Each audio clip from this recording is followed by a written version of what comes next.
हमारी आज की कहानी का मौजू है 3 सवाल 1 जवाब। दूसरी सदी हिजरी में बहलूल एक परहेजगार और अक्लमंद बुजुर्ग गुजरे हैं।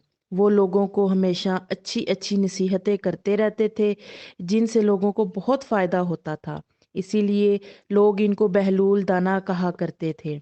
बहलूल बहुत सादा ज़िंदगी गुजारते थे। जो कुछ खाने को मिल जाता खा लेते और जो कुछ पहनने को मिल जाता पहन लेते। रात को फटे पुराने बोरिए या ज़मीन पर सो जाते। वो किसी बड़े से बड़े आदमी से भी ना डरते थे और सच्ची बात इसके मुंह पर कह देते थे। एक दफ़ा एक शख्स जो खुदा को नहीं मानता था इनके पास आया और इनसे 3 सवाल किए। सवाल ये थे।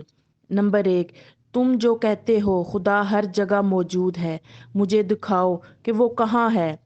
सवाल नंबर 2, तुम कहते हो कि खुदा जो चाहता है करता है। अगर इंसान का कुछ इख्तियार होता तो सब काम अपनी मर्जी के मुताबिक करता। जब कोई काम खुदा की मर्जी के बगैर नहीं होता तो इंसान को गुनाहों की सज़ा क्यों दी जाती है।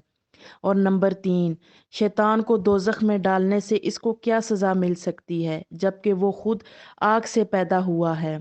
बहलूल ने ये सवाल सुनकर ज़मीन से एक ढेला उठाकर इसके सर पर दे मारा जिससे इसको सख्त चोट लगी और इसने शहर के हाकिम के पास जाकर शिकायत की। हाकिम ने बहलूल को बुलाकर पूछा कि आपने इस शख्स के सवालों का जवाब ना दिया और इसको मट्टी का ढेला मार दिया, ऐसा क्यों किया।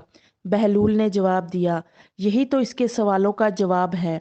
हाकिम ने पूछा कि वो कैसे। बहलूल ने कहा, ये जो कहता है कि चोट से मेरे सर में सख्त दर्द हो रहा है और दर्द मुझे दिखाए ताकि मैं इसे दिखाऊं कि खुदा कहाँ है। और ये जो कहता है कि जो करता है खुदा करता है, तो फिर गुनाहों की सज़ा क्यों। अगर यही बात है तो इसने मेरे मारने की शिकायत आपके पास क्यों की। बाकी रहा इसका ये कहना कि शैतान को आग में डालने से इसको क्या तकलीफ होगी, तो हम सब मट्टी से पैदा हुए हैं, तो फिर मट्टी को का ढेला मारने से क्यों तकलीफ हुई। बहलूल की बातें सुनकर हाकिम खामोश हो गया। वो शख्स बहुत शर्मिंदा हुआ और इसने तौबा कर ली।